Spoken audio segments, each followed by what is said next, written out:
Hello student. Let's crack UPSC CSC के Hindi platform पर मैं शंकर झा आप लोगों का स्वागत करता हूं। आप अनअकैडमी का सब्सक्रिप्शन कैसे लें और इस सब्सक्रिप्शन पर आप क्या क्या बेनिफिट पा सकते हैं मेरे बारे में जान। मेरे पास 8 वर्षों की टीचिंग का एक्सपीरियंस है और मैंने दिल्ली और दिल्ली के बाहर देश के कई प्रतिष्ठित और शहरों में पढ़ाया है।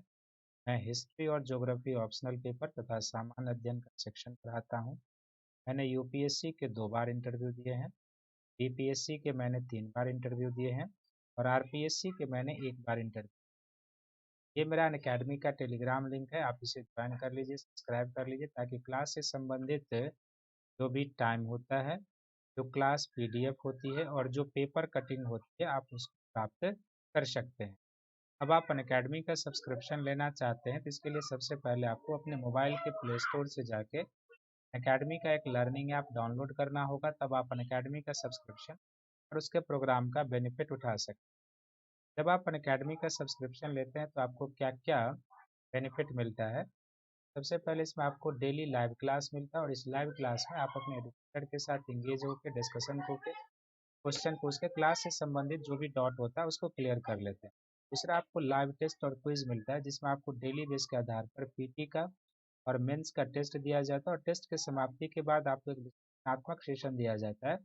इसमें आपको यह बताया जाता है कि आप पीटी के और मुख्य परीक्षा के प्रश्नों को कैसे हल करें। तीसरा आपको एक स्ट्रक्चर कोर्स की प्राप्ति होती है जिसके तहत एक निर्धारित समय में आपके यूपीएससी के पीटी और मेंस का सिलेबस कवर करा दिया जाता है।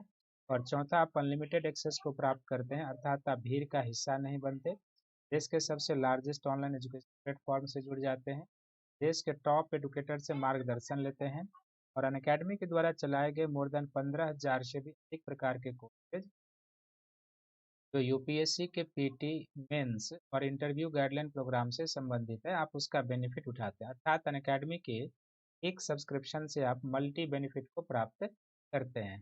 अनअकैडमी के जीएस के 2 प्रकार का सब्सक्रिप्शन है, एक प्लस कोर्स का सब्सक्रिप्शन है और दूसरा आइकॉनिक सब्सक्रिप्शन। तो प्लस कोर्स के 12 मंथ का जो सब्सक्रिप्शन है ये 49,500 का है और यदि आप मेरा रेफरल कोड शंकर वाईटी प्रयोग करेंगे तो आप 10% डिस्काउंट पाएंगे। तो 12 मंथ का यह सब्सक्रिप्शन 44,550 में आपको प्राप्त हो जाएगा।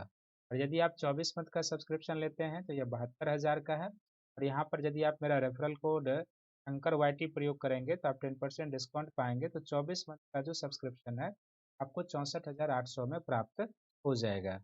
इसी प्रकार जीएस का जो दूसरा सब्सक्रिप्शन है उसे आइकॉनिक सब्सक्रिप्शन कहते हैं। तो आइकॉनिक सब्सक्रिप्शन का 12 मंथ का 69,500 सब्सक्रिप्शन फीस है। मेरा रेफरल कोड शंकर वाईटी प्रयोग करेंगे तो 10% डिस्काउंट के बाद 12 मंथ का आपको 62,550 और यदि 24 मंथ का लेना चाहते हैं तो यह 1,07,000 का है। मेरा रेफरल कोड शंकर वाईटी प्रयोग करेंगे तो 10% डिस्काउंट को प्राप्त करेंगे तो 24 मंथ का सब्सक्रिप्शन आपको 96,300 प्राप्त हो जाए। आइकॉनिक सब्सक्रिप्शन में आपको मिलता क्या है तो daily live class, test series, unlimited practice, structure schedule, personal coach, daily mains question answer writing, study planner और पर्सनल फीडबैक के आधार पर आपकी तैयारी कराई जाती है। इसके साथ साथ आप ऑप्शनल पेपर का भी अलग से सब्सक्रिप्शन ले सकते हैं। तो ऑप्शनल पेपर के 12 मंथ का जो सब्सक्रिप्शन है यह 27,500 का है और यहाँ पर यदि आप मेरा रेफरल कोड शंकर वाईटी प्रयोग करेंगे तो 10% डिस्काउंट प्राप्त करेंगे। तो 12 मंथ का जो प्लस कोर्स का ऑप्शनल पेपर का सब्सक्रिप्शन है आपको 24,750 में प्राप्त हो जाएगा। और आपकी सुविधा के लिए अनअकैडमी के द्वारा जो है सो एक बार फिर से 7 फरवरी को 11 AM में अनअकैडमी कॉम्बाट है, तो आप इसमें पार्टिसिपेट कर सकते हैं और बहुत सारे प्राइजेज जीत सकते हैं। इसमें केवल आपको इनरोल करना होगा और इनरोल करके आप इसमें पार्टिसिपेट कर सकते हैं। ये जो अनअकैडमी का कॉम्बाट है जो 7 फरवरी को होने जा रहा है, यह 60 मिनट का होगा। 60 क्वेश्चन होंगे, 13 कॉम्बाट्स है, 6 सेक्शन होंगे, रिलेटिव स्कोरिंग है और जो अल्टरनेटिव संडे को होती है तो वो आप इसमें पार्टिसिपेट कर सकते हैं। और यदि आप इस कॉम्बाट में रैंक 1 से 3 तक प्राप्त करते हैं तो आपको अनअकैडमी के 3 मंथ का जो जीएस प्लस कोर्स का सब्सक्रिप्शन है वो मुफ्त दिया जाएगा। और यदि आप 4th से लेके 150 रैंक तक आते हैं तो आपको अमेजन का 1,000 तक का गिफ्ट वाउचर फ्री दिया जाएगा। आप इसमें ज़रूर पार्टिसिपेट करें और प्राइजेज जीतें। साथ ही 2021 को ध्यान में रखकर, 2022 को और 2023 को ध्यान में रखकर अनअकैडमी के द्वारा जो है 25 जनवरी से नए बैचेज की शुरुआत की जा रही है। तो इन बैचेज में आप सब्सक्रिप्शन लेकर अपने प्रिपरेशन को आगे बढ़ा सकते हैं। ये बैचेज जो है हिंदी माध्यम में भी है, इंग्लिश मीडियम में भी है, बाइलिंगुअल है, एनसीईआरटी आधारित, और जो फुल कोर्स है वो सभी बैचेज हैं। आप इसमें से किसी बैचेज का सब्सक्रिप्शन लेकर अपने टाइम के हिसाब से अपने घर बैठे आप अपनी तैयारी कर सकते हैं और यूपीएससी में सफलता प्राप्त कर सकते हैं। और आप लोगों की सुविधा को ध्यान में रखते हुए अनअकैडमी के द्वारा जो है सो एक कम्बो पैक की शुरुआत की गई है। यदि आप जीएस के प्लस कोर्स का सब्सक्रिप्शन, और सॉरी, यदि आप प्लस कोर्स ऑप्शनल पेपर और जीएस का आइकॉनिक सब्सक्रिप्शन लेते हैं तो 12 मंथ का यह जो सब्सक्रिप्शन है ये 88,705 का है, और 24 मंथ का जो है वो आपको 1,31,510। लेकिन यदि आप मेरा रेफरल कोड शंकर वाईटी प्रयोग करेंगे तो आप 10% डिस्काउंट आ जाएंगे। और ठीक इसी प्रकार यदि आप जीएस के प्लस कोर्स और ऑप्शनल पेपर के प्लस कोर्स का सब्सक्रिप्शन लेते हैं तो 12 मंथ का यह सब्सक्रिप्शन 70,103 का है, और 24 मंथ का यह सब्सक्रिप्शन 99,680 का है। लेकिन यहाँ पर भी यदि आप मेरा रेफरल कोड शंकर वाईटी प्रयोग करेंगे तो आप 10% डिस्काउंट को प्राप्त कर जाएंगे। आप कम्बो पैक लें ताकि आपके जीएस के साथ साथ ऑप्शनल पेपर का भी प्रिपरेशन। और 25 जनवरी से अनअकैडमी का आइकॉनिक सब्सक्रिप्शन का जो प्राइस है वो बढ़ने वाला है।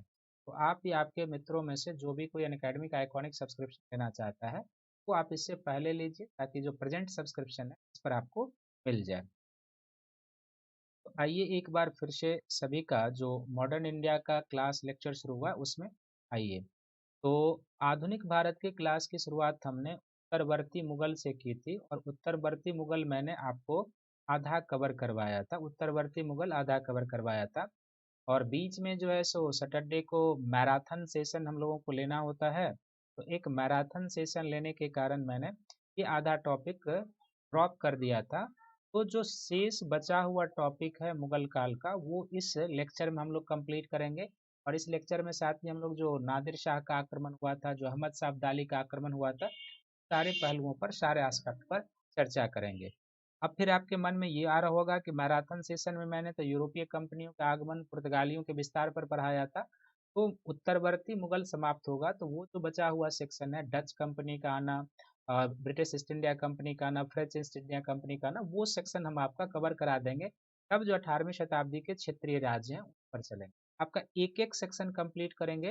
लेकिन आपको केवल यही ध्यान में रखना है कि आपको रेगुलर वीडियो को देखना है, कि आपका एक भी वीडियो मिस होगा तो फिर आपकी कनेक्टिविटी मिस हो जाएगी, तो बिना कनेक्टिविटी के चीज़ों समझना काफ़ी कठिनाई होती है। तो इस वीडियो में उत्तरवर्ती मुगल का जो आपका बचा हुआ सेक्शन है उसको हम कवर करने जा रहे हैं। और चूंकि उत्तरवर्ती मुगल जो है इसमें मेंस के दृष्टिकोण से केवल जो उत्तरवर्ती मुगलों के समय में देखेंगे जो मुगल साम्राज्य का पतन होता है वो है, या जो 18वीं शताब्दी के सामाजिक आर्थिक जीवन की विशेषता है वो है। यहाँ पर मूल रूप से फैक्चुअल सेक्शन है जो पीटी के दृष्टिकोण से उपयोगी होगा। तो आइए हम वो आपको कवर करवाते हैं। तो इस कवर करवाने में भी सबसे पहले क्या है कि हम लोग उत्तरवर्ती मुगल में कई शासकों को कवर कर चुके हैं, जो कुछ शासक बचे हुए हैं उसको कवर करते हैं। तो उत्तरवर्ती मुगल में अभी तक आपने शासकों के बारे में कवर कर लिया है, तो अभी तक हम लोगों ने किस शासक के बारे में कवर कर लिया है? अभी तक हम लोगों ने सबसे पहले जो बहादुर शाह का शासन काल था, बहादुर शाह प्रथम का, तो बहादुर शाह प्रथम के शासन काल की घटना को, उसकी पॉलिसी को कवर कर चुके हैं। बहादुर शाह के बाद हम लोगों ने जहांदार शाह के समय की जो प्रमुख घटनाएं उसको कवर कर चुके हैं। जहांदार शाह के बाद जो फर्रुख शेर शासक बनता है तो फर्रुख शेर के समय की प्रमुख घटनाओं को कवर कर चुके हैं। फर्रुख शेर के बाद जो रफी उद दरजात मुगल शासक बनता है कुछ समय के लिए, और इसके बाद जो रफी उद दौला बनता है उसको भी कवर कर चुके हैं, दोनों छोटे छोटे शासक। और इसके बाद जो मोहम्मद शाह रंगीला का शासन काल आता है तो मोहम्मद शाह रंगीला के शासन काल को भी हम लोग पढ़ चुके हैं। बाकी जो बचे हुए शासक हैं, जब अब अहमद शाह से जो शुरू होगा, यहाँ से बचे हुए शासक हैं, यहाँ से हम लोग आज इस पर चर्चा करेंगे। और बेसिकली फैक्चुअल सेक्शन है तो आपको थोड़ा सा फैक्ट के रूप में इसको ध्यान में रखना है। मेंस में यहाँ से कुछ पूछने वाला है नहीं, लेकिन पीटी में यहाँ से आ जाएगा। तो अहमद शाह के जो मोहम्मद शाह रंगीला है उसके बाद जो शासक बना था, वो जो अहमद शाह है वो का जन्म एक नर्तकी के गर्भ से हुआ था, ये याद रखेंगे। तो कभी कभी स्टेट पीसीएस में इस तरीके के टिपिकल पूछ देते हैं। और इसने सफदर जंग को अपना वजीर बनाया था। तो ये सफदर जंग कौन था? तो जो अवध का राज्य बना था, जो अवध का राज्य मोहम्मद शाह रंगीला के समय में सादत खां के द्वारा स्थापित किया गया था, ये अवध का शासक था सफदरजंग, और अवध के शासक को इसने अपना वजीर बनाया था सफदरजंग। इसके समय में राज्य का संपूर्ण कामकाज एक हिजरों का प्रधान होता था जावेद खान, उसके हाथों में था। और जावेद खान के साथ साथ जो राजमाता उधम बाई थी, तो उधम बाई के हाथों में। ये प्रश्न पूछा जा सकता है अहमद शाह के शासन काल में जो प्रशासन की बागडोर थी उस किसके हाथों में थी, वजीर कौन था, वजीर सफदरजंग। और प्रशासन की बागडोर तो जावेद खान जो राजमाता उधम बाई थी उनके हाथों में। और अहमद शाह ने जावेद खां को एक उपाधि दी थी जिसको नवाब बहादुर के नाम से जाना जाता है, तो ये नवाब बहादुर के नाम से जाना जाता था। फिर इसी के समय में अहमद शाह अब्दाली का 1748 में पहला आक्रमण हुआ था, ये ध्यान में रखेंगे हुआ था। और अहमद शाह अब्दाली जाते समय रहेला सरदार नजीबुद्दौला, ये रहेलों का राज्य जो था गंगा यमुना दोआब के क्षेत्र में रहेला का राज था, एक बंगस पठान का राज था। तो रहेला सरदार जो था नजीबुद्दौला को मुगल साम्राज्य का मीर बख्शी बनाकर चला जाता है अहमद शाह अब्दाली, यानी कि अपने समर्थन में, क्योंकि रहला सरदार जो था ये भी अफगानों से मैत्री संबंध रखता था और ये चाहता था कि दिल्ली के बादशाह को हटाकर अपनी स्थिति को मजबूत करें। और अहमद शाह अब्दाली भी दिल्ली में अपना दबदबा बनाए रखना चाहता था, इसलिए इसने अपना एक एजेंट के रूप में इसने, समझ लीजिए, कि नजीबुद्दौला को निर्बख्शी बनाया। और बाद में अंतिम समय में इसके ही अंधा कर दिया जाता है और इसको जेल में डाल दिया जाता है, अहमद शाह अब्दाली को अंधा करके जेल में डाल दिया जाता है। ये कुछ फैक्ट है इसके साथ जो आपको स्मरण में रखना है। नेक्स्ट शासक हो जाएगा आलमगीर द्वितीय। तो आलमगीर द्वितीय जो था ये जहांदार शाह का पौत्र था, जो उत्तरवर्ती मुगलों में दूसरा शासक हो जाएगा, यानी बहादुर शाह के बाद जो शासक बना था जहांदार शाह का पुत्र। इसका वास्तविक नाम जो था वो अजजुद्दीन था, और आलमगीर द्वितीय का टाइटल धारण करके ये शासक बना था। यह अपने वजीर गाजुद्दीन जो था इसके हाथों का कठपुतली था, वजीर के अपने वजीर गाजुद्दीन के हाथों का कठपुतली था, यानी कि पूरे प्रशासन में हर एक चीज निर्णय लेना वजीर के हाथों में था। इवन कि आलमगीर द्वितीय को यदि कहीं जाना आना भी होता था तो पूरी तरीके से यही तय करता था कि कहाँ जाना है कहाँ नहीं जाना, पूरी तरीके से, एक तरीके से उन्होंने बादशाह को प्रिजनर की तरह बना के रखे हुए था। और 1759 में इमादुल मुल्क के द्वारा इसकी हत्या कर दी जाती है और इसके लाश को यमुना नदी में फेंक दिया जाता है। आप देखिए कि पहले की स्थिति क्या थी, जो ग्रेट मुगल थे उसके समय की और अभी के समय की क्या स्थिति आ गई है कि जो वजीर है, जो मीर बख्शी का पद पे रहने वाला व्यक्ति है, वही सम्राट को उतार रहा है, वही सम्राट को बैठा भी रहा है और उसकी हत्या भी कर रहा है, उसकी आंखें भी निकलवा ले रहा है। इतना उत्तरवर्ती मुगल शासक कमजोर हो चुके थे और दरबारी षड्यंत्र कितने पीक पर था इससे आप ये अंदाजा लगा सकते हैं। नेक्स्ट जो शासक हो जाएगा वो हो जाएगा शाह आलम द्वितीय। तो शाह आलम द्वितीय का उत्तरवर्ती मुगलों के समय में काफी लंबा शासन काल है। तो आलमगीर द्वितीय की मृत्यु के समय अली गौहर इसका नाम था, जो वास्तविक नाम हो जाएगा अली गौहर, बिहार में था। इसने स्वयं को शाह आलम द्वितीय के नाम से अपने आप को बादशाह घोषित कर दिया। और शाह आलम द्वितीय के नाम से बादशाह घोषित करने के बाद इसी के समय में किसी ने क्लाइव को, ये ध्यान में रखेंगे आगे जब हम लोग मॉडर्न इंडिया में प्रवेश कर जाएंगे आगे तो इस पर काफी चर्चा होगी, किसी के समय में क्लाइव को बिहार, बंगाल और उड़ीसा की दीवानी दी गई। दीवानी का अर्थ है कि जब 1764 ईस्वी में ये लोग बक्सर के युद्ध में हारते हैं, तीन शासक सम्मिलित रूप से बक्सर के युद्ध में हारते हैं। और बक्सर के युद्ध में पराजय के बाद जो होता है, रॉबर्ट क्लाइव फिर से एक बार बंगाल यानी भारत आता है। रॉबर्ट क्लाइव जब भारत आता है तो वह अवध के शासक और मुगल शासक से इलाहाबाद की संधि करता है, यानी पृथक पृथक संधि करता है, इलाहाबाद की संधि। और ये जो इलाहाबाद की संधि होती है इसमें एक संधि अवध के नवाब के साथ, दूसरी संधि मुगल शासक के साथ, और मुगल शासक के साथ जो इलाहाबाद की संधि की जाती है उसी के तहत रॉबर्ट क्लाइव को शाह आलम द्वितीय ने बंगाल की, बिहार की, उड़ीसा की दीवानी दी। और दीवानी देने का अर्थ होता है कि इनको यहाँ से भूराजस्व वसूल करने का अधिकार मिल गया था, अंग्रेजों को भूराजस्व वसूली का अधिकार मिल गया। और 1772 ईस्वी में महादाजी सिंधिया ने अंग्रेजों के पेंशन भोगी बादशाह को पुनः दिल्ली के सिंहासन पर बैठाया। एक्चुअली ये जो दूसरा पॉइंट है इसको समझने के लिए आपको ये समझना होगा कि जब इससे पिछले बादशाह की जो मृत्यु होती है, यानी कि जो इसके पहले आलमगीर द्वितीय शासक था, तो आलमगीर द्वितीय के शासक के मरने के बाद क्या होता है कि एक तरीके से कहेंगे कि साम्राज्य का दो केंद्र बिंदु हो जाता है, साम्राज्य का दो केंद्र बिंदु हो जाता है, दो प्रशासनिक केंद्र हो जाते हैं। इस एक हो जाता है दिल्ली, और दूसरा हो जाता है जहाँ पर शाह आलम द्वितीय के द्वारा अपना राज्याभिषेक करवाया गया था, वो कहाँ पर था, तो बिहार में। दूसरा प्रशासनिक केंद्र कहाँ पर बन जाता है, बेसिकली बिहार में। तो शाह आलम द्वितीय ने अपने आप को कहाँ पर प्रशासन कराया था, बिहार में अपने आप का राज्याभिषेक कराया था। लेकिन दिल्ली में इधर क्या होता है कि कुछ जो दरबारी लोग होते हैं, जो काफी शक्तिशाली गुट होता है, उन लोगों के द्वारा एक कमजोर शासक को, कमजोर व्यक्ति को शासक बना दिया जाए, जिसका नाम है नासिरुल्लाह। नासिरुल्लाह को यहाँ पर शासक बना दिया जाता है, और नसीरुल्लाह के संरक्षक के रूप में शासन करता है यहाँ पर उसका वजीर था वो। और इसीलिए जो शाह आलम द्वितीय है, शाह आलम द्वितीय को बादशाह बनने के बावजूद भी यह लगभग इलाहाबाद के किले में एक तरीके से कैद रहा था। इलाहाबाद के किले में कैद रहा था शाह आलम द्वितीय, और एक तरीके से मुगल सम्राट का यहाँ पर ये पेंशनर बना रहा था, इलाहाबाद की संधि के बाद पेंशनर बना रहा। वही यहाँ पर लाइन है कि जब 1772 में फिर से क्या होता है कि महादाजी सिंधिया जो मराठा सरदार था, उसने पेंशन भोगी बादशाह को दिल्ली के सिंहासन पर बैठाने का प्रयास किया था, क्योंकि जो गुलाम कादिर रहला था, गुलाम कादिर रहला के डर से ये आ नहीं रहा था दिल्ली में शाह आलम द्वितीय। उसके बावजूद भी 1772 में शाह आलम द्वितीय को, जो महादाजी सिंधिया, उसके द्वारा दिल्ली में लाया जाता है, क्योंकि जो मराठे थे ये भी चाहते थे कि जो रहला है या जो अफगान है उनका दिल्ली में दबदबा कम हो, और दिल्ली में जो नसीरुल्लाह जिसको शासक इन लोगों ने, गुलाम कादिर रहला या अन्य लोगों ने बनाया था मिलके, वो तो उसके हाथों का कठपुतली था। तो इसी पृष्ठभूमि में महादाजी सिंधिया के इस कार्य को समझना है कि चूंकि मराठे अपने आप को मुगलों का उत्तराधिकारी समझते थे, कि यदि मुगलों का समाप्त होता है वर्चस्व, तो धीरे धीरे उसका स्थान मराठे ले लेंगे। इसीलिए यह जरूरी था कि दिल्ली में चाहे वो रेहला का प्रभाव बढ़ जाए या बंगस पठान का प्रभाव बढ़ जाए, और इन दोनों के पठानों के प्रभाव के बढ़ने का अर्थ था कि अहमद शाह अब्दाली का प्रभाव बढ़ जाएगा।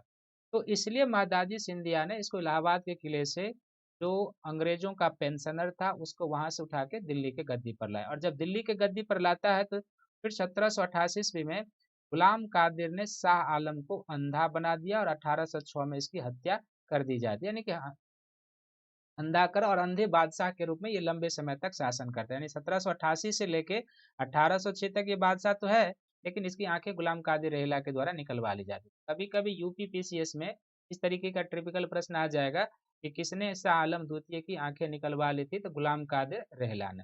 इसी के समय में पानीपत का तीसरा युद्ध हुआ था 1761 में, जो हम लोग आगे करेंगे। और बक्सर का युद्ध 1764 का इसी के समय में हुआ था, जिसमें एक पक्ष शाह आलम द्वितीय भी था, और तो ट्रिपल शक्तियां थी बक्सर के युद्ध में, जिस बंगाल का नवाब शामिल था, अवध का नवाब शामिल था, और मुगल सम्राट शासक शामिल थे। इन तीनों की पराजय होती है। फिर 1765 से 1772 में ये अंग्रेजों के संरक्षण में इलाहाबाद में रहा, जो मैं आपको बता चुका हूँ कि जब इलाहाबाद की संधि होती है तो पेंशनर के रूप में रहता है। और उसका एक कारण यह भी था कि गुलाम कादिर रहला के भाई के डर से वो दिल्ली प्रवेश करना नहीं चाहता था।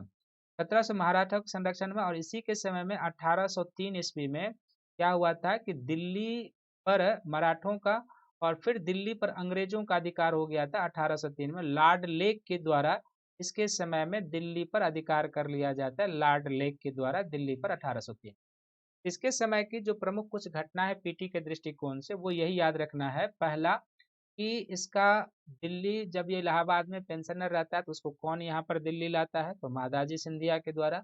इसकी आंखें कौन निकलवा लेता है, तो गुलाम कादिर रहला के द्वारा। इसी के समय में बहुत सारे युद्ध हुए थे। इसके समय में कौन कौन सा युद्ध है, तो बड़े पैमाने पर देखेंगे इसके समय में, यदि आप एक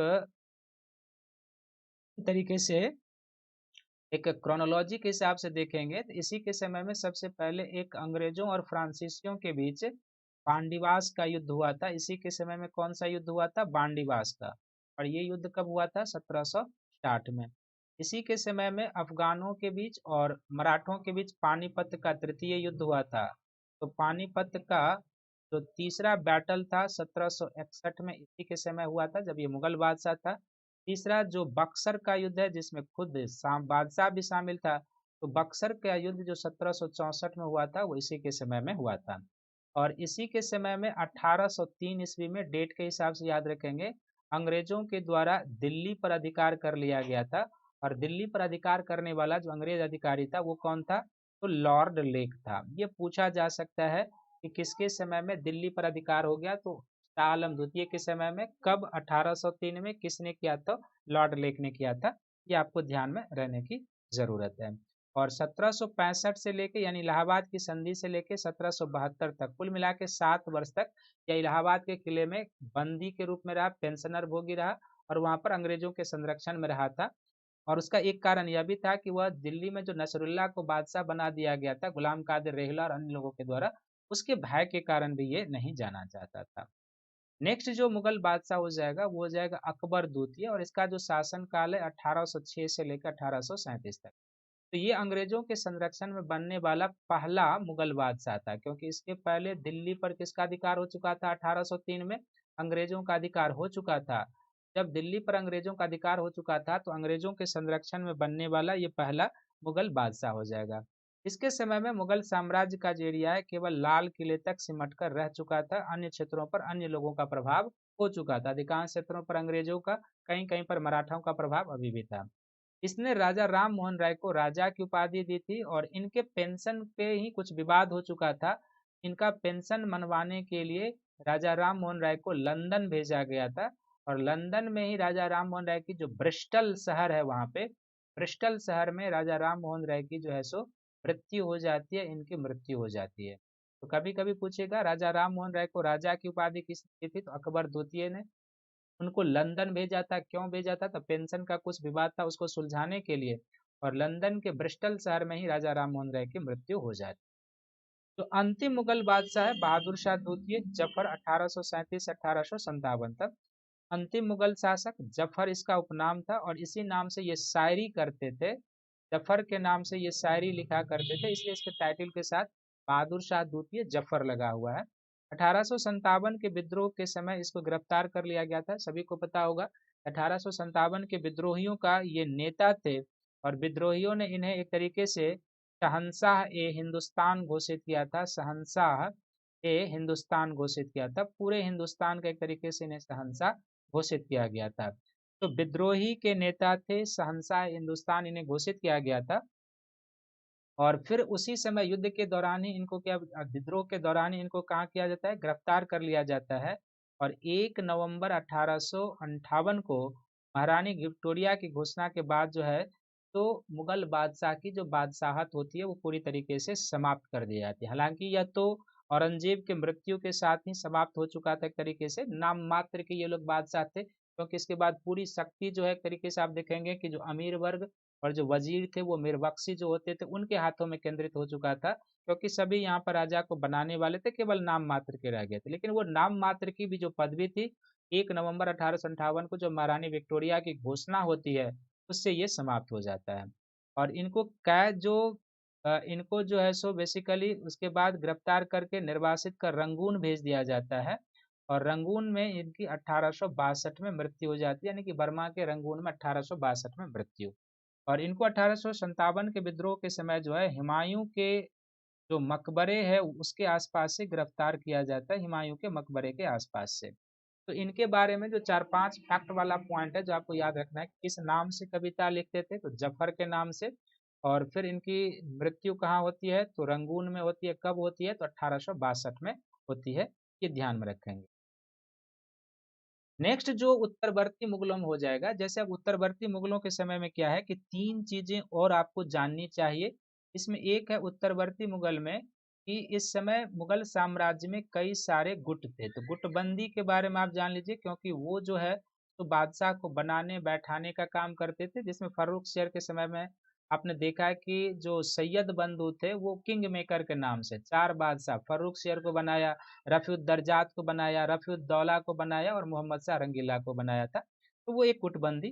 दूसरा, इसी समय विदेशी आक्रमण होता है, जिसमें एक नादिर शाह का आक्रमण है और दूसरा अहमद शाह अब्दाली का आक्रमण। तो ये 3 टॉपिक आपको जानने के योग्य है पीटी के एग्जाम के दृष्टिकोण से, उसको आप जान लीजिए।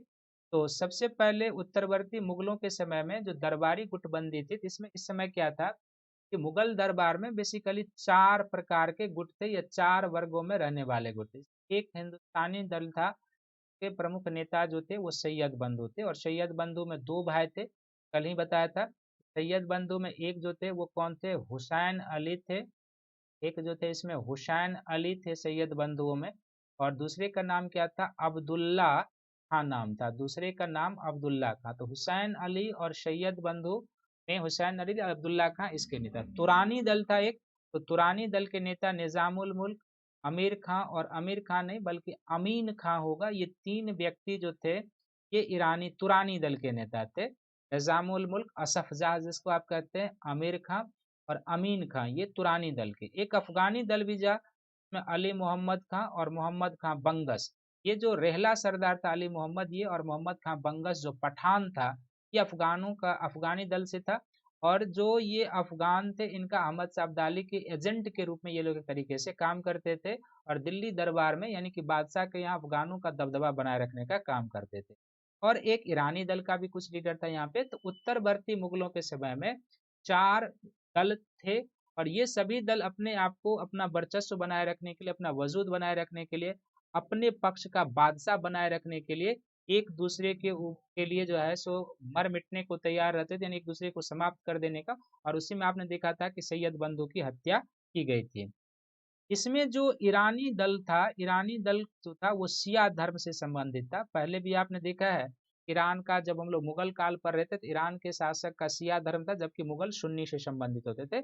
शिया धर्म था, जबकि शेष सुन्नी धर्म को मानने वाले थे। शेष सुन्नी धर्म का अर्थ हो गया कि जो हिंदुस्तानी दल के लीडर सैयद बंधु थे, ये भी सुन्नी दल को माने, सुन्नी धर्म को। तुरानी दल भी सुन्नी दल को मानने वाला था, और जो अफगानी दल था वो भी सुन्नी धर्म को मानने वाला था। तो इनके बीच जो गुटिये संघर्ष था उसमें कहीं न कहीं धर्म का भी फूट आ जाता था, क्योंकि शिया और सुन्नी को लेकर ये लोग आपस में जरूर संघर्ष करते थे।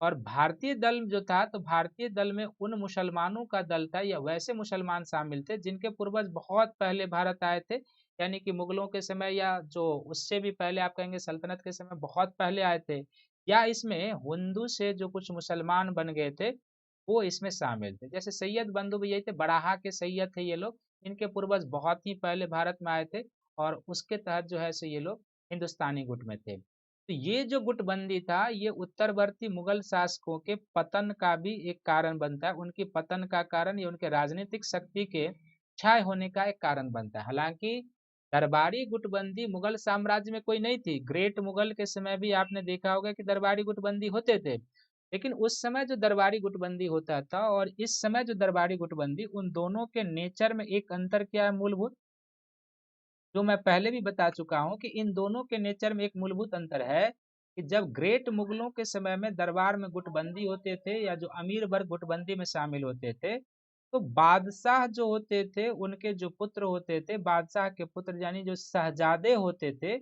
वो उत्तराधिकार के लिए लड़ते थे और प्रमुख अमीर या अमीर वर्ग उनकी सहायता करते थे। लेकिन उत्तरवर्ती मुगलों के समय में ठीक इसके विपरीत हो गया, अर्थात अब जो बादशाह है वो अमीर के हाथों का कठपुतली हो चुका है। बादशाह कौन होगा, किसको बैठाना है, किसको हटाना है, किसको कौन सा अधिकार मिलना है, वजीर किसको बनाना है, मीर बख्शी का पद किसको देना है, ये सभी मिलकर इस गुट के अमीर वर्ग तय करने लगे। तो दोनों के मौलिक चीजों में अंतर आ चुका था। इसका रीजन यही था कि जो उत्तरवर्ती मुगल थे वो आर्थिक राजनीतिक तौर पर बिल्कुल कमजोर हो चुके थे, सैन्य तौर पर भी कमजोर हो चुके थे। इसलिए अमीरों का प्रभाव, दलों का प्रभाव इनके समय में बढ़ गया था। ये ध्यान रखें, कभी कभी पीटी में पूछ देगा मैच करने के लिए, ऐसे हिंदुस्तानी दल सामने में सैयद बंधु, तुरानी दल निजामुल मुल्क, अफगानी दल अली मोहम्मद खां, ईरानी दल, इस तरीके से कौन सा करेक्ट मैच है इस तरीके से पूछा जाएगा इससे प्रश्न। तो इसको ध्यान में रखना है इस तरीके से। नेक्स्ट जो उत्तरवर्ती मुगलों के समय की अन्य घटनाएं हैं वो है भारत पर विदेशी आक्रमण।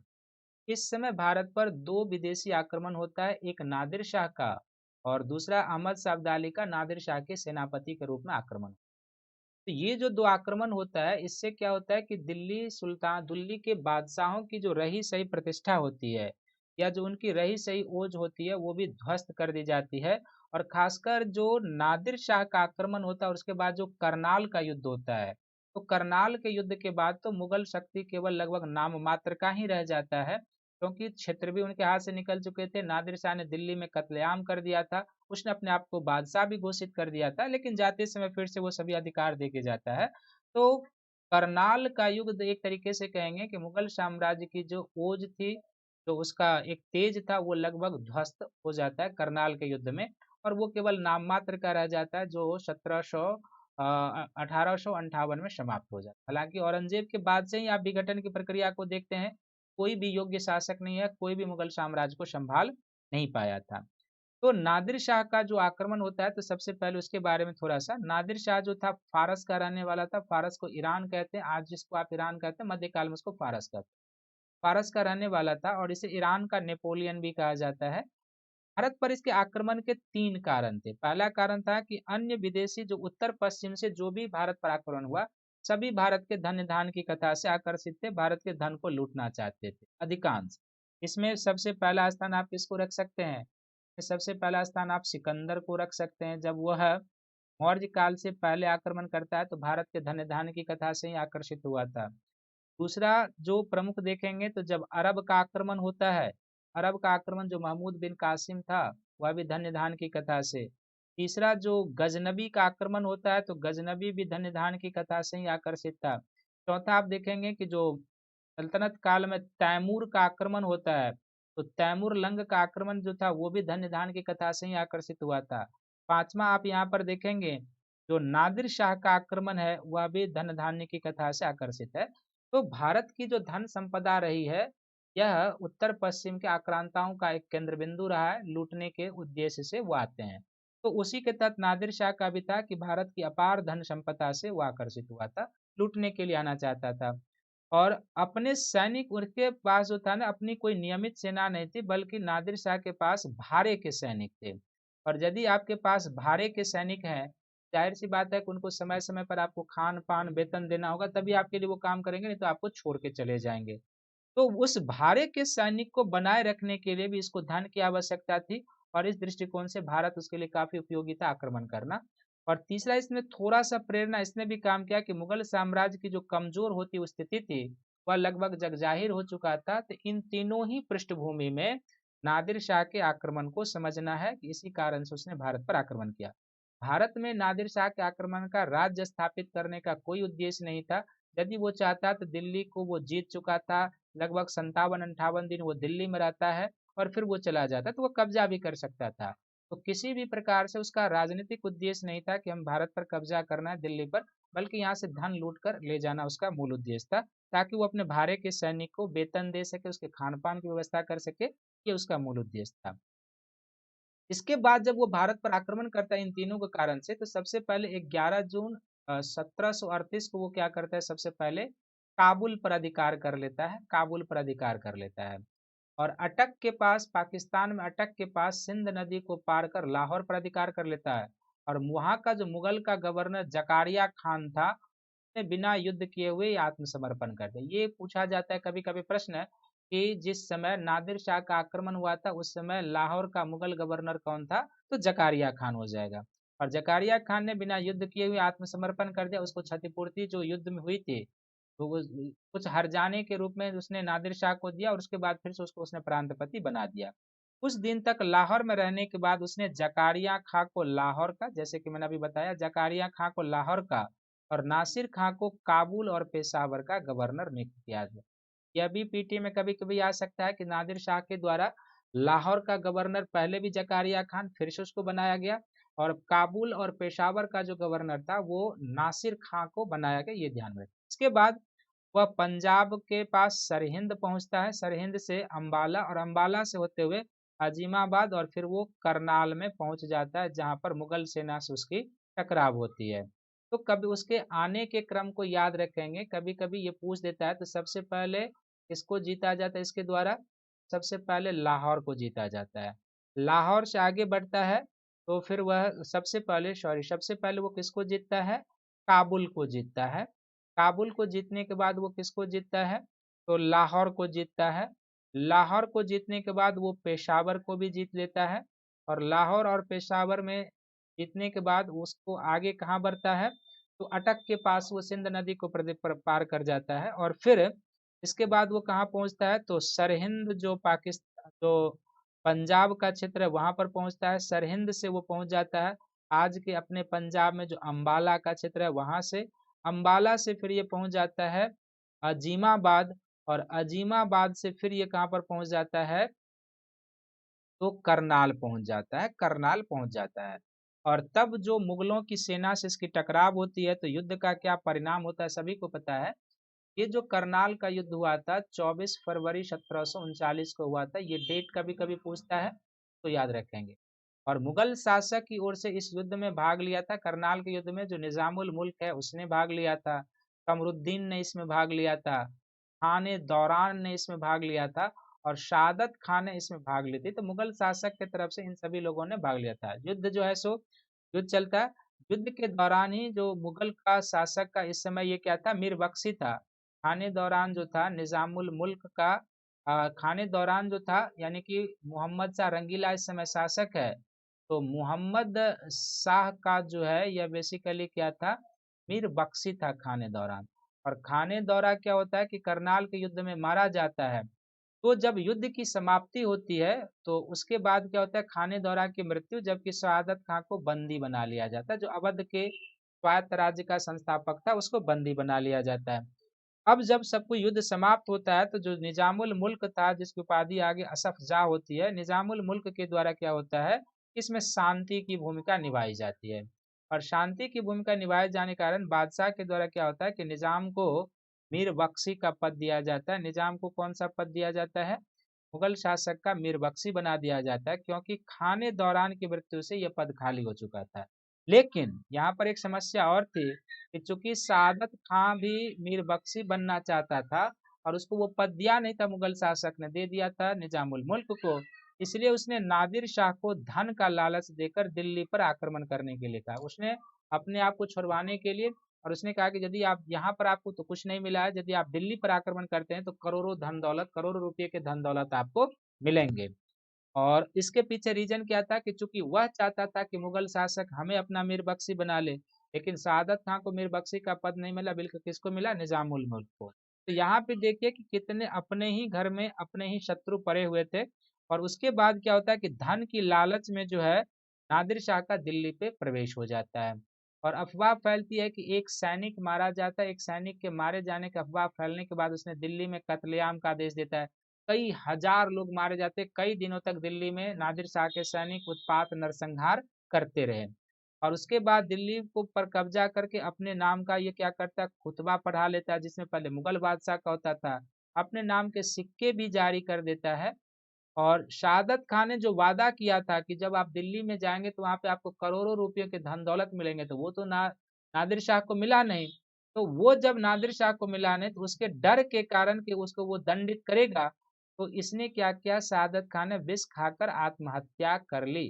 ये भी कभी कभी पूछा जाता है कि किसने नादिर शाह के भय से विष खाकर आत्महत्या कर ली थी। और जैसे मैंने पहले कहा कि दिल्ली में ये 57 दिनों तक रहा था।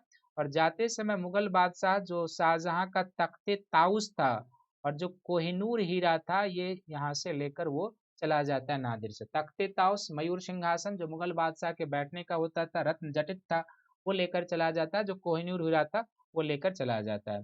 कोहिनूर हीरा का भी एक गजब इतिहास अभी आप देखेंगे यहाँ है। फिर इसके बाद जमान शाह के पास जाएगा, जमान शाह से रंजीत सिंह के पास आएगा, और रंजीत सिंह से जब पंजाब पर अंग्रेजों का अधिकार हो जाएगा तो फिर ये चला जाएगा ब्रिटिश महारानी के मकुट में चला जाएगा।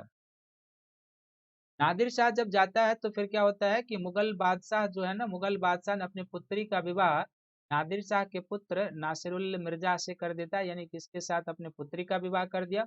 और इसके अतिरिक्त कश्मीर तथा सिंध नदी के पश्चिमी प्रदेश नादिर शाह को दिया। और पाकिस्तान में थट्टा और उसके जो अधीन बंदरगाह थे सिंध के क्षेत्रों में, ये भी नादिर शाह को प्राप्त हो गया। बहुत सारा धन दौलत, कहते हैं कि जो कई सारे वो दास, कई सौ दास ले गए यहाँ से, कई करोड़ों रुपए का धन दौलत ले गया। और कुछ क्षेत्र भी प्राप्त हुए जिसमें उसको क्या क्या मिला, तो कश्मीर तथा सिंध नदी के पश्चिमी प्रदेश उसको मिल गए। कश्मीर तथा सिंध नदी के पश्चिमी प्रदेश को मिलने का अर्थ है कि यदि आपको इसको मैप के थ्रू देखना चाहेंगे तो आप यहाँ पर देख सकते हैं तरीके से। यहाँ पर कौन सी रिवर हो जाएगी, ये सिंधु नदी का एरिया हो जाएगा, क्योंकि यहाँ पर ये पाकिस्तान का एरिया हो जाएगा। और ये हो जाएगा तो ये सिंधु नदी हो जाएगा। तो सिंधु नदी का ये पश्चिम का एरिया होगा, यानी इधर जो काबुल काबुल का एरिया था, पेशावर का एरिया था, ये सभी का जो एरिया है वो इसको मिल गया। और थट्टा जो एक बंदरगाह यानी कि जो सिंध नदी के आसपास का ये थट्टा का प्रदेश था, ये भी इसको मिल गया, यहाँ से व्यापारिक लाभ मिलना इसको शुरू हो गया। इसके बाद जो दूसरा आक्रमण होता है वो अहमद शाह अब्दाली के रूप में आक्रमण होता है, और अहमद शाह अब्दाली अपने आप को नादिर शाह का सेनापति, इसको अपने युग का दुर्र दुर्रानी कहा जाता था, अपने युग का ये मोती कहलाता था अहमद शाह अब्दाली। अहमद शाह अब्दाली ने भारत पर 7 आक्रमण किए थे, ये ध्यान में रखेंगे, 7 आक्रमण किए थे। इसका पहला आक्रमण 1748 में पंजाब पर हुआ था, जो असफल रहा था। दूसरा आक्रमण 1749 में, जिस पंजाब के गवर्नर मोइनुल मुल्क को ये परास्त करता है, मोइनुल मुल्क को परास्त करता है। इसके संदर्भ में जो डिटेल है वो आगे आपको बताएंगे। तीसरा आक्रमण 1752 में, कुछ खास महत्व का नहीं। चौथा आक्रमण 1753 में, पांचवा आक्रमण 1756 में, फिर छठा 1757 में, जिसने उसमें दिल्ली पर कब्जा कर लिया था और दिल्ली पर चढ़ाया था। और 1761 में उसका अंतिम आक्रमण होता है, जो पानीपत का युद्ध होता है 1761 में मराठों के बीच और अफगान शासक अहमद शाह अब्दाली के बीच। तो ये इसका आक्रमण का क्रम है। ये इस तरीके से आक्रमण इसने 7 बार किए थे। इन आक्रमणों को याद रखेंगे, कभी कभी आपसे पीटी में इस तरीके के स्टेट पीसीएस में पूछे जाते हैं, तो आपके लिए फायदेमंद होगा। अब चौथा आक्रमण जो इसका हुआ था, जो अभी आपने देखा है, कब हुआ था इसका चौथा आक्रमण? तो चौथा आक्रमण इसका हुआ था 1753 में हुआ था। तो चौथे आक्रमण और उसके बाद जो छठे आक्रमण है जो 1757 में हुआ था, तो चौथे आक्रमण में इसने इमादुल मुल्क को सजा देने के लिए अभियान किया था। चौथे मुल्क में किसको? इमादुल मुल्क को, क्योंकि मोइनुल मुल्क की मृत्यु, तो मोइनुल मुल्क कौन था? तो मोइनुल मुल्क को इसने क्या किया था कि एक तरीके से अपना एजेंट नियुक्त कर दिया था। जब वो दूसरे अभियान में आया था ना, तो दूसरे अभियान में उसने क्या किया था कि मोइनुल मुल्क को अपना एजेंट बनाया था, और एजेंट की मृत्यु हो जाने के बाद इमादुल मुल्क ने अदीनी बेग खां को क्या किया था? पंजाब का गवर्नर सूबेदार बना दिया था। जबकि अहमद शाह अब्दाली मोइनुल मुल्क को अपना एजेंट गवर्नर नियुक्त करके आया था। तो चूंकि वो चाहता था कि दिल्ली में उसका दबदबा बना रहे, और दिल्ली में दबदबा बना रहना चाहता था इसलिए क्योंकि जो गंगा घाटी में पठानों का राज था और रेहला का राज था, उसका भी अहमद शाह अब्दाली से संबंध था। तो वो लोग भी चाहता था कि दिल्ली में अफगानों का दबदबा रहेगा तो हमारा जो गंगा घाटी का राज्य है वो कायम रहेगा, नहीं तो कभी भी मुगल शासक उसको जीत सकते थे, या मराठों के द्वारा वो जीते जा सकते थे, तो आगे आप देखेंगे भी। तो इसलिए वो जो चौथा आक्रमण किया था अहमद शाह अब्दाली, इसी के कारण कि उसके जो द्वारा नियुक्त मातहत एजेंट था, जो गवर्नर था, उसकी हत्या कर दी थी, और हत्या हो गई थी, मृत्यु हो गई थी, और उसके बाद अदनी बेग खां को इमादुल मुल्क ने पंजाब की सूबेदारी दे दी थी। अपने छठे आक्रमण के समय जब वो दिल्ली से जाता है, यानी कि जब दिल्ली पर जीत लेता है, जैसे यहाँ पर बताया भी था पिछले पेज में, उसका जो छठा अभियान होता है दिल्ली पर, जिसमें उसने दिल्ली पर भी कब्जा कर लेता है। दिल्ली में कुछ दिन रहता है, और दिल्ली से जाने के क्रम में क्या करता है कि जब वो जाता है, आलमगीर द्वितीय को सम्राट बना के जाता है अहमद शाह अब्दाली, इमादुल मुल्क को वजीर बना के जाता है, फिर से इसका अच्छे संबंध, और इमादुल मुल्क को वजीर, और नजीबुद्दौला को मीर बख्शी, जो रहेला सरदार है, नजीबुद्दौला रहेला सरदार है, इसको क्या करता है कि मीर बख्शी और अपना एजेंट बना के ये चला जाता है। और मुगल बादशाह को कश्मीर, लाहौर, सरहिंद तथा मुल्तान, ये सभी क्षेत्र जो है अब्दाली को देने पड़े थे। कश्मीर का क्षेत्र भी, लाहौर का क्षेत्र भी, सरहिंद का क्षेत्र भी, और मुल्तान का क्षेत्र भी, क्योंकि नादिर शाह के 1739 में जाने के बाद, और इसका जो पहला अभियान 1748 में होता है, इस बीच के क्षेत्र में उत्तर पश्चिम भारत में मराठों का तेजी से प्रसार होना शुरू होता है, क्योंकि मराठों को इन क्षेत्र में चौथ का अधिकार मिल जाता है, तो तेजी से प्रसार होता है। और इसी कारण जो लाहौर, सरहिंद जो पहले मिल चुका था, फिर से इनके कब्जे में, मुगलों के कब्जे में आ जाता है। तो मुगल बादशाह से फिर इसको अहमद शाह अब्दाली को कश्मीर, लाहौर, सरहिंद का क्षेत्र, मुल्तान का क्षेत्र मिल जाता है। लेकिन जब ये अहमद शाह अब्दाली यहाँ से वापस जाता है, तब तक क्या होती है? परिस्थितियां बदल जाती है। परिस्थितियां क्या बदलती है? अहमद शाह अब्दाली के दिल्ली से जाते ही पेशवा, जो समय का रघुनाथ राव था, पेशवा दिल्ली पहुंचता है और नजीबुद्दौला को दिल्ली से निकाल देता है। ये नजीबुद्दौला कौन है? ये नजीबुद्दौला वही है जिसको जाते समय इसने अपना मीर बख्शी मुगल सम्राट का बना रखा था और अपना एजेंट बना रखा था। तो एजेंट जो, और मुगल साम्राज्य का जो मीर बख्शी था, उसको नजबुद्दौला को दिल्ली से निकाल देता है मराठों के द्वारा, रघुनाथ राव के द्वारा, और अदीनी बेग को पंजाब का गवर्नर रुक दिया जाता है, कर दिया जाता है। मराठों की इसी चुनौती से लड़ने के लिए अब्दाली पुनः भारत आता है 1761 में, और जिसकी परिणति होती है पानीपत के तृतीय युद्ध। तो पानीपत के तृतीय युद्ध की जो पृष्ठभूमि है ऐसे ही बनती है कि किस तरीके से छठे अभियान में अहमद शाह अब्दाली का दिल्ली तक धावा होता है। दिल्ली में कुछ दिन रहने के बाद वो किस तरीके से पूरी प्रशासनिक व्यवस्था तय करके जाता है कि कौन मीरबख्शी होगा, कौन वजीर होगा, कौन कौन सा क्षेत्र उसको मिलेगा वो। लेकिन मराठे भी दिल्ली में अपना प्रभाव चाहते थे। जब वो मराठ जैसे ही अहमद शाह अब्दाली वापस जाता है, रघुनाथ राव दिल्ली चढ़ाता है, मराठा का जो समय पेशवा है। और रघुनाथ राव के आने से क्या होता है कि जो उस समय नजीबुद्दौला था, दिल्ली से उसको निकाल देता है, रेहला सरदार को जो अहमद शाह अब्दाली का एजेंट था। और पंजाब जो अहमद शाह अब्दाली को मिल चुका था एक तरीके से, उसको फिर से मराठों के द्वारा जीत लिया जाता है। जीतने के बाद वहां पर अदीनी बेग को पंजाब का गवर्नर बना दिया जाता है, जिसको अब्दाली ने नियुक्त किया था अपने मातहत, उसको वहां से भी भगा दिया जाता है। और मराठों के इसी चुनौती से लड़ने के लिए 1761 में फिर से अहमद शाह अब्दाली का आगमन होता है, और तब पानीपत का तृतीय युद्ध होता है 1761 में। तो पानीपत के तृतीय युद्ध पर हम डिटेल से चर्चा करेंगे जब मराठा को पढ़ेंगे, उत्तरवर्ती मराठा, यानी कि मराठों को, शिवाजी को भी मैंने नहीं पढ़ाया, उसके भी पीछे मेरा सोच है।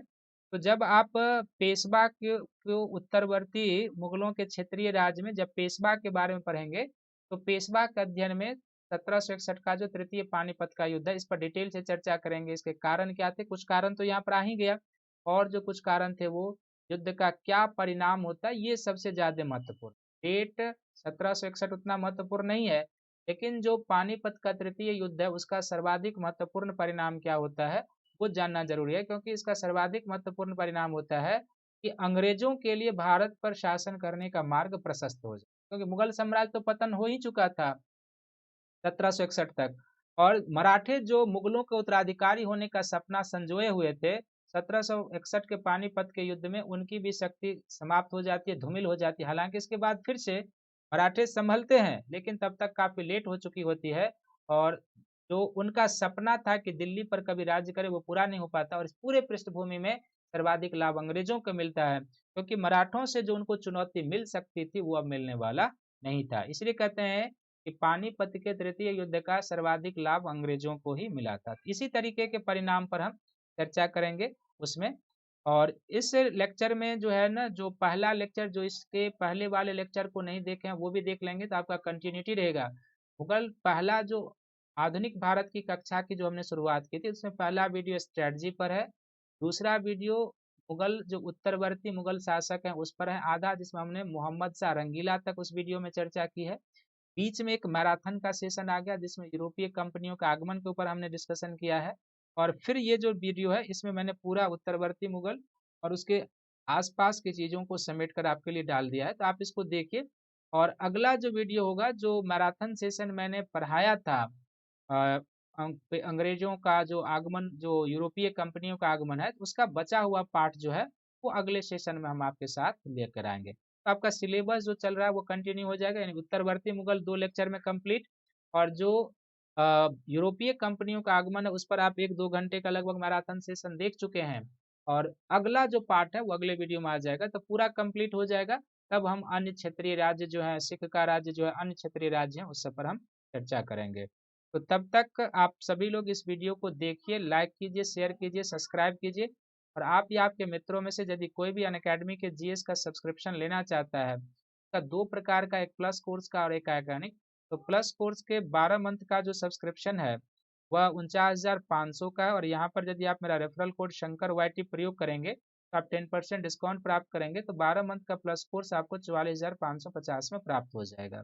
और जीएस का जो दूसरा सब्सक्रिप्शन है वो आइकॉनिक सब्सक्रिप्शन है। तो आइकॉनिक सब्सक्रिप्शन के 12 मंथ का जो सब्सक्रिप्शन है ये 69,500 का है, और यहाँ पर यदि आप मेरा रेफरल कोड शंकर वाईटी प्रयोग करेंगे तो 10% डिस्काउंट, तो 12 मंथ का जो आइकॉनिक सब्सक्रिप्शन है आपको 62,550 में प्राप्त हो जाएगा। और आप ऑप्शनल पेपर का भी अलग से सब्सक्रिप्शन ले सकते हैं। तो ऑप्शनल पेपर के 12 मंथ का जो सब्सक्रिप्शन है यह बेसिकली 27,500 का है, और यहाँ पर यदि आप मेरा रेफरल कोड शंकर वाईटी प्रयोग करेंगे तो 10% डिस्काउंट, तो 12 मंथ का सब्सक्रिप्शन आपको 24,750 में मिल जाएगा। और इस वीडियो को सभी लोग देखिए, लाइक कीजिए, शेयर कीजिए, सब्सक्राइब कीजिए। मिलते हैं तब तक अगले वीडियो में। सभी को थैंक यू है, धन्यवाद है।